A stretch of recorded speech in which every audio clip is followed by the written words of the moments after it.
Welcome back to New Rockstars. I'm Erik Voss, and this is a breakdown of Star Wars The Acolyte Episode 5, titled Night, as in Nighty Night to Swiss Cheese Jecki Lawn, to the Yord Horde, to the Plo Bros, even though that Keldor was actually a female named Ithian Pan, and every other Jedi on this seemingly harmless mission, because we just got the most savage, beautifully choreographed, live-action lightsaber massacre in Star Wars since Revenge of the Sith. It was truly the power of Manny, in an incredible career-redefining performance, and we are going to break down every clue that he was our mystery Sith all along, and every other detail and Easter egg that you missed in this episode of The Acolyte. And the best way to support New Rockstars is to grab one of our Star Wars themed merch designs at nerdriot.shop, like this Han Shot first shirt. Okay, the episode opens with these orange spores wafting down toward Osha. These spores are the ones released by the bulbous plants surrounding Kelnaka's home that we saw in episode 2, and the ones that May face planted in front of in episode 4. And now these spores that form the debris field of the Sith QIMIR's powerful force blast that ended the previous episode, which was titled Day. So we get day and night, because originally I think these two episodes were planned to be part of one episode. And before we saw the presence of light, now we are seeing the absence of it. Now these spores return throughout the episode, and there may be some hope in your heart that these have some hallucinogenic properties, like the poppies in The Wizard of Oz, and that this massacre might all be a dream or a delusion, but I hope that's not the case. Notice the music here. Babe.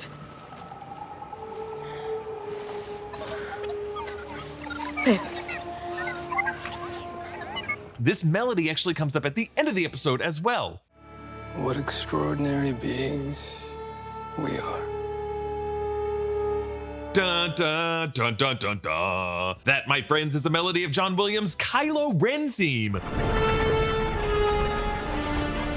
So why sample a sequel trilogy melody in these moments 100 years before the Skywalker saga? Well, because it rocks, that's why. But also, if this show plans to have any future for QIMIR beyond his current Sith plot to recruit an Acolyte in what I assume will be an attempt to overthrow either Darth Tenebris or Darth Plagueis, if QIMIR survives these events, it could become linked to the succession of the Knights of Ren. Kylo Ren's band of darkside Force practitioners were one of the big unanswered questions from the sequel trilogy, but from literary material, we know that they are a succession always led by a leader who takes on the codename of Ren. Before Ben Solo took on the role, there was another Ren who covered his face in a mask to hide his disfigurement. QIMIR could be a few generations earlier on that chain of succession, like he could be the first Ren. Or more likely, he's gonna end the series dead because they're gonna have to make room for the Sith to move on to Palpatine, or whoever next would be on the Sith rule of 2 order succession, because I don't know if those guys would leave a loose Manny Jacinto out there alive. And as a Lost fanatic, I would be remiss if I did not point out the Lost parallels in these opening minutes. The opening shot is an overhead shot of the hero lying on her back in a jungle alone, disoriented, wondering if this is all a dream, and then gradually makes her way through the jungle, hearing screams until she comes upon absolutely apocalyptic violence, which is exactly what happens in the opening minutes of Lost, directed by another Star Wars director, J.J. Abrams. Twice this episode, they have Osha say this: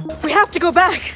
We have to go back. And there is no way for TV writers who write a character saying that without someone in the writer's room screaming, "We have to go back! We have to go back!" Look, folks, Lost is so deeply spun with mysteries and lore that it's really impossible to not find parallels in everything that we cover here. But I will say what ultimately becomes the central conflict of Lost in the later seasons is a man in black trying to find a loophole, an acolyte by the name of John Locke just trying to find his way through life to kill a mentor figure dressed in lighter shades so that the light of the source in the island can be extinguished forever and the man in black will be free. So I don't know, there's kind of a parallel there, right? Osha finds a debris field of these orange spores in front of Kelnaka's home, with the spores extended out in about 8 to 10 strands in various directions, perhaps representing individual force pushes that the Sith used on each of the Jedi who were in the search party. Like, imagine 2 giant hands with fingers interlocked, reaching out to strangle the prey. This orange forest floor creates effective scenic geography throughout this dark jungle in the episode, as it quickly intercuts among these locations. Like, we got the orange forest floor in front of Kelnaka's home, we got the area with the 3 severed trees where Sol fights the Sith, and then we got the foggy Umbermoth Grove. And later, this orange forest floor gives the fight scene some visual brightness that it would otherwise lack at night. Osha sees this dead Jedi Knight and then looks through the trees, and all she sees are twirling lightsabers of various colors, which to us at first seems like the kind of multicolored fun variety you'd see during Star Wars Celebration or during the fireworks show at Disney's Galaxy's Edge, or like John Williams at the Hollywood Bowl. But in this context, it is the most frightening frightening thing any of these Jedi have ever seen. Because despite Jedi being at the height of their authority, they are really at their weakest when it comes to vigilance. It's kind of like the Jedi High Council going to arrest Palpatine in Revenge of the Sith. They were overpowered because they were completely unprepared for this elderly politician to be a freaking Sith Lord armed with a lightsaber. Here, they don't even know what this Sith is. And other than the splinter orders that were mentioned in episode 4, they've had very little practice or experience with real lightsaber combat. The Sith's red saber fends off yellow and green ones on the right side of the screen. Meanwhile, on the left are a yellow and blue saber just kind of twirling around at presumably nothing, meaning that these Jedi are just like, I don't know what we're doing. But the green-sabered female Keldor Ithian Pond gets stabbed through the back, and this Sith stranger doesn't even wait to savor the moment. He just keeps on moving. But QIMIR headbutts the hilts of the other Jedi, temporarily depowering their sabers. So his bracer and his helmet are made of a substance called cortosis, which is a metal with a high energy absorption rate capable of withstanding the blow of a lightsaber and temporarily shorting out the lightsaber blade. This is originally from EU legend stories like 1998's I, Jedi, Darth Bane, Knights of the Old Republic. The Dr. Aphra comics speak of the null blade that was made from a cortosis alloy constructed by a dark side cult called the Ascendant during the era of the Sith, but that blade was never reinforced, so the Sith were able to wipe out the Ascendant. And it's interesting that this substance was popular for a non-Sith yet still dark side cult, because maybe QIMIR was looking for a way to defeat the Sith, people he would come into lightsaber combat with, and just found something that the Sith may not be able to fully understand. This cortosis on his helmet could actually contribute to its sick, cracked appearance, like he personally had to weld it together, giving it this grotesque look. The Sith cuts Yord's leg and then disposes the two Jedi with their shorted out sabers, and then just to show off, he force pulls the third Jedi to skewer him on the same stab of the second Jedi. A Sith kebab, folks online are calling this, and I love the term. Now though, the camera dolly's left behind the tree, so the Sith's spinning slash at these Jedi's head is blocked from our view by the trunk, and based on the height of that swing, I'm pretty sure he decapitated both of them. May tries to stun this stranger to get him away from Yord, but then he chases her and throws his ignited lightsaber at her. A good old force throw. I love this move. It's a super advanced lightsaber move because it means the wielder has to stay concentrated in the force to keep it ignited throughout the duration of the throw. We first saw this from Darth Vader in Return of the Jedi, and then it was used by Yoda in Revenge of the Sith when he and Obi-Wan returned to the temple. And Soul steps in to volley QIMIR's lightsaber with a backswing worthy of challengers, and we must note this, QIMIR keeps the blade ignited as it returns to him, slicing it through 3 trees just as a demonstration of power. Think about it, it'd be way safer and more practical if upon Soul's strike, QIMIR just retracted the blade so that he could just catch the hilt, but he's like, no, I'm gonna do to these trees what I'm gonna do to your heads, and then when it returns to my hand, only then will I retract it. While these trees were sliced at diagonal angles with the downside facing the characters, they still fall backward in a way, which doesn't make physical sense. They should be tipping at the lower point, right? And even the third tree away from us slides up against gravity to tip the other way. Now, this could still be part of the Sith's demonstration, and he's using the Force to clear the trees away from them. But really, I think they just did this for the visual, because if the slices were angled the other way, from our perspective, we wouldn't see that cool orange glow on the slice of the trunk. This way, for a few frames, the trees kind of look like opening mouths yawning,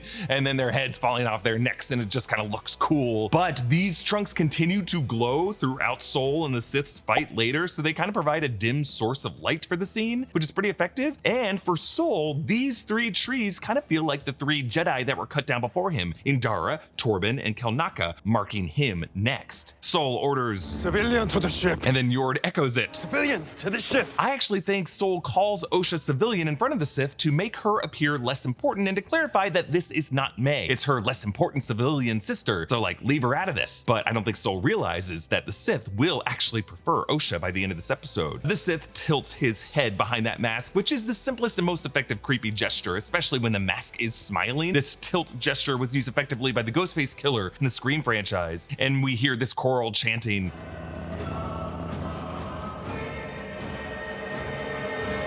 The most memorable time vocal chanting was used in Star Wars music was, of course, John Williams' Duel of the Fates, and that lightsaber duel with Maul is absolutely what this episode of The Acolyte is going for. Like, I think we've missed this more elegant weaponry from a more civilized age that we got to see throughout the prequels, because the sequel trilogy's lightsaber combat was, you know, more frantic and desperate, befitting characters who didn't have experience with lightsabers. They were just like kids picking up relics and doing their best with it as they were mad at each other. But no, these are experienced users of lightsabers, and they really know how to make it look beautiful. So the Sith croaks to Soul, "You don't remember me.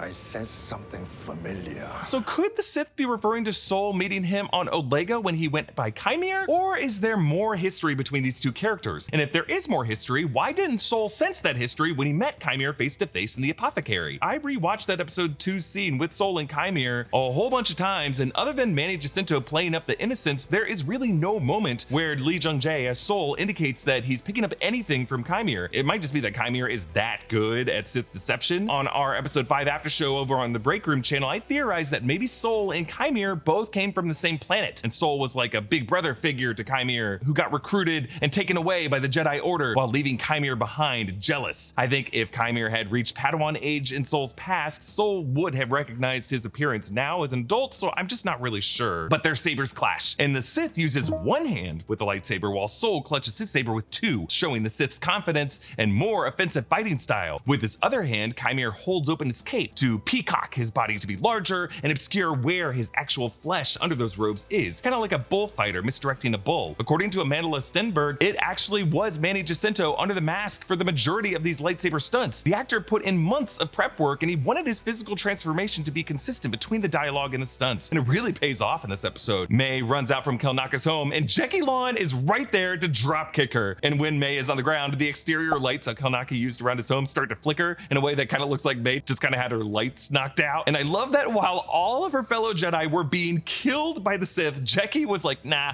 I'm gonna camp by this door and wait for it to open to pull my favorite WWE move on this punk. During this fight, Jecki pushes May back into Kelnaka's home and then immediately pulls her back to cuff her. Jecki accuses her for the murders of Indara and Torben, but then adds some crimes to the rap sheet that May did not do. I think for this moment, May knows that the entire Jedi Order is going to just continue falsely accusing her of stuff, and she's never going to be able to arrest. I think that informs her decision to pose as her sister and to join Sol. She's gonna like try to kill the rest of them because she can't trust any of them. May kicks Jecki out of the house, and we cut to this great overhead shot where it's all done in one take. Like Jecki tumbles out of the ground and then scrambles up to her feet and crawls down out of the frame as May pursues. I assume it was Daphne Keen's stunt performer who handled this, but I love that it was all done in one shot. We cut back to Sol and the Sith. The Sith holds his hilt in a way that his hand is choked up closer to the emitter, which makes his hand more of the fulcrum point and draws Sol in closer to him. As we will see later, the Sith prefers to have his opponent in closer quarters because he has an ace in the hole in the form of a detachable hilt that he can use to emit a second blade that he can use to quickly go for a kill when he needs to. Sol says, Show your face. And let you read my thoughts. No, no, no. Interesting. We were reminded of Magneto using a helmet to block out Professor X's telepathy, a detail that was actually established for the live-action X-Men films, but later adopted into comics canon. This also suggests that Sol and other Jedi Masters of this era are capable of mind reading. But again, why couldn't Sol read QIMIR's thoughts before when he was unmasked in the apothecary in episode 2? Does this kind of mind reading require intentionality and concentration that Sol wouldn't waste on someone he just assumed was a smuggler? And the fact that the Sith is still worried about it now, what more is he hiding from Sol? I'm thinking that the process of invading minds like this, as Mother Anastasia did to Torben in episode 3, requires some degree of eye contact, and that this mask, in addition to its cortosis, has other properties to obfuscate Jedi perception. I think this Sith, on Plagueis' instruction, brought that coven to Brendok and helped advance their thread abilities, helped incarnate life of twins in Coral's womb on this planet with old Sith ruins, maybe from an ancient Jedi-Sith war, so that he could help set up these witches as patsies to cover up his coming massacre of the Jedi and to keep the Sith hidden. In fact, the Sith may have all kinds of patsies set up all over the place, and that all those splinter orders that Ki-Adi-Mundi talked about last episode were really just cover-up jobs by the Sith as they continue to stay hidden over the decades. You ever shake somebody's hand and notice the rings they're wearing? The right ring can make a strong first impression and also be one of the main ways you express your personality, and that's where Gentle Bands comes in. Gentle Bands has been using unconventional materials to make rings since 2017. Why make a ring from a plain band of metal when you can use an ancient meteorite, retired spacecraft titanium, or dinosaur fossils instead? Gentle Band's new Classic Legends collection takes inspiration from classic sci-fi films and games,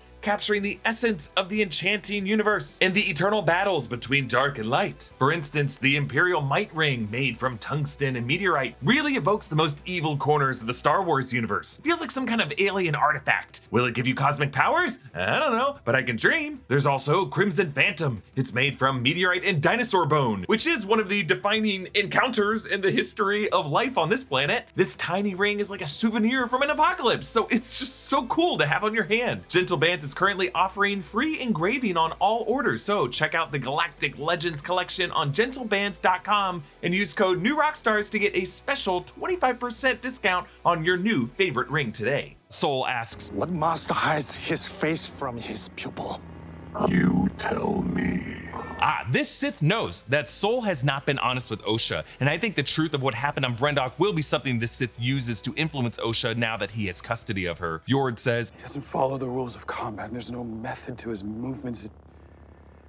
the idea that the Jedi would consider there to be rules to combat in life and death scenarios tells you how unequipped they are for this. And all their training lightsaber combat has just been classroom sparring with rules, when in life, there are no rules when your life is on the line. But then Yord says, He gets into your head, and he stays there. and Osha says that her mother did that, get inside a Jedi's head, and it sounds like there were some mind games going on that unnerved Yord and the others, and that's how the Sith hid from them in plain sight as QIMIR all this time. And again, this could be the process that this Sith Lord taught to Mother Anastasia for her to be able to do it to Torben and the other Jedi. Jecki cuffs May and senses something and reaches for her lightsaber, and as she does that, from her cuffs, it looks like May is actually trying to use the Force to summon Kelnaka's saber, because she's just as fearful of this Sith as the rest of them are. The Sith appears silently running up behind Jecki's head in frame, which parallels the way this Sith's identity will be revealed later from behind Jecki's body. They clash, and Jecki hangs in there, and the Sith tells May, You can learn from this Padawan. She's a loyal pupil. already doesn't seem like the Sith is seeking a new acolyte now that May has betrayed him. Jecki strikes the Sith's Cortosis bracer, shorting out her saber, but she whips out Kelnaka's saber. This melody comes at the end of Anakin's Dark Deeds, a track from Revenge of the Sith. So it's really the sound of a Jedi Padawan about to be murdered! And I think it's really setting up Jecki's second saber as a false victory. The way these actors are gripping the sabers creates such a perfect interlocking visual of light, and it allows the characters to get right up in each other's faces while the red and the green lights illuminate their faces, so that when Jecki, followed by the Sith under that mask, quickly glance at the other rewarming saber, everyone is so well lit and just inches apart from each other's faces. It's awesome. Jecki parries the Sith with fluid twirling, showing how, for her, that classroom saber maneuvering wasn't just academic sparring, but the Sith severs Kelnaka's saber, and as they leave it behind, it looks like that Kyber crystal inside even starts to die out. And since all the corpses were left behind on Kofar and Kelnaka's severed lightsaber is so prominently here in the ground, I wonder if part of the cover-up will be to blame this massacre on the grouchy exile Wookiee Kelnaka. Poor Wookiees, they're always getting the short end of the stick. Osha remembers the Umbermoth Grove, except now they're all missing from the tree trunks. Actually, according to StarWars.com, a group of Umbermoths is referred to as an eclipse. I love that little world detail. May runs for it. Coward. You are going to betray me. I love this effect because this is what Yord was talking about when he mentioned the Sith getting inside their heads and staying there. Soul and Jecki 2-on-1 fight the Sith like Qui-Gon and Obi-Wan versus Maul and Phantom Menace, and the combat is all close quarters. It's physical, every strike with purpose, no obvious openings left untaken. The Sith headbutts Soul's hilt, disabling it, and Jecki leaps after him, smartly using her elbow to knock his helmet off instead of going after it with her saber, which would disable her saber, and just using her elbow works. It knocks off, and there is a little moment when Jecki sees who is under the mask, but the rage has blinded her and she charges, thinking he won't be able to stop her, but the Sith is waiting for her, and he detaches his hilt into two sabers. No! Oof! Ah, God! But for there to be two blades, there would have to be two Kyber crystals. So we can forgive Jecki for not foreseeing that as a possibility. Also, think about it, two weapons, not only a move that he borrowed from her ignition of a second green saber earlier, but also a reflection of the power of one, the power of two, the power of many. And Jecki's green blade retracts, and now only red is reflected on her face, recalling the red glow that illuminated Harrison Ford's face when Han Solo was killed by his son in The Force Awakens. Meanwhile, Meanwhile, Sol is reaching out for his hand because he's trying to catch his Padawan the way that he was able to save Osha both times when he nearly lost her, but this time he is too late. Now, by using a lightsaber this way, quick ignitions and retractions to kill his targets, turning his lightsaber on and off, this is a fighting style called Trakata. Trakata was also the favored form of Kreia, aka Darth Treya, whom Leslie Headland has said is one of her favorite characters from Knights of the Old Republic 2, the Master to Revan when he was a Jedi Padawan, and later the Master to Darth Nihilus. So Jecki drops to the ground, revealing the face of QIMIR. What a way to unmask your villain by having his final mask be the person he slayed. While many expected this masked villain to be revealed as QIMIR, let's quickly review the clues that the show gave us. In episode 2, QIMIR quotes the Sith code. And peace is a lie, I know. Also, he tells May about using a Jedi's weaknesses against them. Also in that episode, when Osha's guise fails, QIMIR suddenly gets really creepy as he invades her personal space and whispers, "You look exactly like her." And at the end of episode 2, when May tries to get the jump on QIMIR in the alley, he adeptly breaks her hold and moves way faster than we thought he could. And then Manny Jacinto himself almost spilled the beans in an interview with Victor Lucas at the Electric Playground. I'd love to be able to meet the guy behind the mask, Hayden Christensen, because he kind of paved the way and definitely inspired me for sure to kind of take up the mantle of being in the Star Wars universe. So hopefully I'll be able to continue the Canadian tradition. And then in episode 4, we learned that QIMIR found Kelnaka on Kofar in the past by himself, despite it being a dangerous trek through a jungle. In episode 4, QIMIR seemed pretty shifty when talking about May's master. He collects people. I've never seen his face. Have you? You know I haven't. And then in episode 4, QIMIR tells May that her sister Osha seemed very fond of Sol, even though Osha never did or said anything in front of him back in episode 2 to indicate that. And then throughout episode 4, QIMIR's hair increasingly droops over his face, his smile widens, matching the grinning helmet design. Episode 4 gave us a close-up of QIMIR's hands and fingers as he got water, which we could match to the Sith's fingers later. And when May catches QIMIR in the snare, he says darkly, "He'll kill you." which in a way is him saying, "I'm gonna kill you, girl." And then of course, QIMIR disappears from the episode after that. But I have to credit Manny Jacinto for completely sticking the landing with this villainous turn. He gave us a classic Ted Danson evil grin from The Good Place, which he was also in, and he just completely brings out a darkness from within him that we had not seen from this actor before. Was that its name? Oof, the Sith dehumanizes the Jedi the same way they did to him. Sol says, She was a child. You brought her here. he's making a good point. It was the Jedi decision to turn their Padawans into child soldiers. Also, I love the little shrug that he does. It reminds me of Jesse Eisenberg's shrug as Mark Zuckerberg when the Winklevi asked him why he put an app up for free on the internet instead of selling it to Microsoft. The Sith looks over at May. Hello.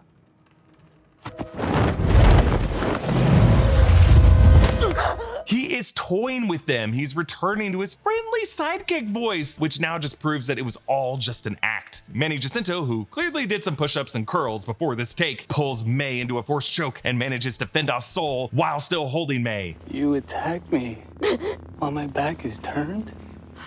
QIMIR points his saber into May's temple, a gesture that looks like he's holding a gun to her head, and he says, I have no name, but a Jedi like you might call me Sith. In case there's any debate over whether this stranger is saying the Jedi would just call him a Sith, the actor and the production confirmed that he is actually a Sith Lord. And in my roundtable discussion with Leslie Headland, she said that there will be at least 2 Sith characters that we meet in this season. The Sith says that he wants freedom, though. The freedom to wield my power the way I like. He's obviously referring to freedom from the Jedi Order, who think that they are the only ones who should decide how people use the Force. But also, I think he's talking about freedom from the Sith rule of 2 that he would currently be trapped in. This Sith's master would either be Darth Plagueis or Darth Tenebris. But either way, it is the Sith tradition to always want to overthrow their master and become the master themselves with an apprentice that they always suspect is going to try to stab them in the back. And he goes on. I want a pupil, an acolyte. So yes, this Sith is recruiting a new Sith apprentice that he can use to overthrow his current master, or maybe even start a new order of his own. But the closed captioning capitalizes the word acolyte, so the term is more than just a synonym for student or follower, it carries specific weight to his beliefs now. Yord lifts the Sith's broken helmet to try to strike, but his lightsaber disables on the Sith's bracer because before Yord only saw the Sith's helmet welded with cortosis. He successfully uses the helmet to disable the Sith's saber, but the Sith grabs him by the head and oh my god, R.I.P. Yord. I don't think we've ever seen a character die by neck snap in Star Wars before, and it's just as brutal as Jecki's death to me. May tries to run, but this time Osha does not deliberately miss with a stun blast. Soul, meanwhile, lets his rage take over, and it's a bare knuckle brawl. I love seeing these combatants learn from each other. Like Soul uses a headbutt, which I think he really just did to wipe that smile off the Sith's face. He summons his lightsaber back to his hand without even slowing down that march to finish the Sith off, and he almost kills him, but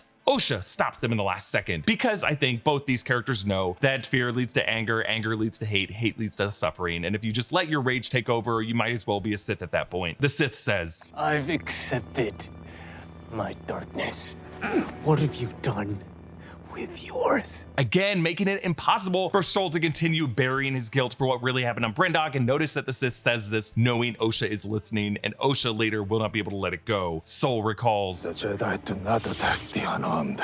yes, just like what Indara said in the opening scene, and Osha attaches Pip's head to the Sith's back, creating a new source of light so the Umbermoths are able to take him away. It's a little goofy, but in a way, Osha completed the final lesson in a way that May was never able to, because Osha defeated her opponent without using a weapon. Could this set up Osha to be the sister that the Sith now prefers as his acolyte? Osha and May reunite, and now we see the real reason they made Osha wear civilian robes, so that in this scene, May would be in the dark clothes and Osha would be in the lighter ones. Osha accuses May of starting the fire, and May says that the Jedi have brainwashed her. So Osha definitely doesn't have the full story of what happened on Brendok. We'll learn it next episode, I assume. Now, Amanda Stenberg plays both parts in this scene, but deserving of some of the credit here is her acting double, Shanice Archer, and the stunt doubles for both of these characters, Cassie Jo Craig and Kalina Rutherford. But notice how they do a CGI blend in this shot where without cutting, the camera rotates around the sisters and it's Amanda's face on both sides. But Osha still wants to arrest May, so May uses the thread to push her back, the same move Mother Anastasia did in episode 3. You never could block. Because remember when they were both girls on Brendok, Osha wasn't able to do this, but May could do it. May shortens her hair with Yord's lightsaber, and it's pretty effective that she could do this at just the perfect angle and length just by lowering her head. But now that daylight is broken, the Sith is able to kill off the Umbermoths, who would be less distracted by the light of Pip and the light of his saber because sunlight is everywhere. Basil, though, picks up Pip's head. May now poses as Osha to Soul, and I'm not sure how long she can keep up this Parent Trap charade since her forehead marking is pretty visible from behind the hair. Meanwhile, two Kofar locals play an old version of hollow chess with practical pieces, so like just Star Wars chess now. May, as Osha reboards a Jedi ship, but Basil is onto her. Meanwhile, the Sith steps past the bodies of Jecki and Yord to regain his mask, which we now see in daylight has a coppery color. In this shot and official art released on StarWars.com, you can see the cortosis is extremely scratched, making us wonder how many lightsaber wielders this Sith slayed in the past. Like every scratch could be a Jedi or potential Sith that he killed, and these are just kind of like accidental tally marks. And he finds Osha on the ground, whom he knows is Osha because of her arm tattoo, and he says this: What extraordinary beings we are. Even in the revelation of our triumph, you see the depth of our despair. A fascinating line. It recalls the false victory of characters like Jecki and Yord, how pride goeth before the fall, and how despite this Sith successfully wiping out a number of Jedi and leaving the sole survivor completely shattered, it's still not enough to quench his thirst. Now, when he motions toward Osha's stomach wound, it does seem like a bit like he might be force healing Osha. Force healing is ability given to Force dyads Rey and Kylo Ren in The Rise of Skywalker and to Grogu in The Mandalorian, but before that, force healing showed up in a number of EU stories as far back as Splinter the Mind's Eye. Though, if you look closely, I don't know if we see the scrape actually healing over. He really is just rolling her torso, at least in this shot. But if this Sith's master is Darth Plagueis, an ability to force heal might tie in with whatever sorcery Plagueis would have discovered to prevent death that Palpatine talked about when he talked to Anakin at the Opera House. But now that he has Osha, this could be just what this Sith wants now, because she passed that final lesson, you could say, and she is the most vulnerable to manipulation because he has a truth bomb to drop on her. What actually happened on Brendok, the truth that Soul withheld from her. So I think that will be what gives us our Rashomon episode as we revisit that night on Brendok as this Sith puts these visions in Osha's mind. Comment down below with your thoughts from this episode. Follow me at EA Voss. Subscribe to all 3 channels on the New Rockstars Network for breakdowns and news coverage of everything you love. Thanks for watching. Bye.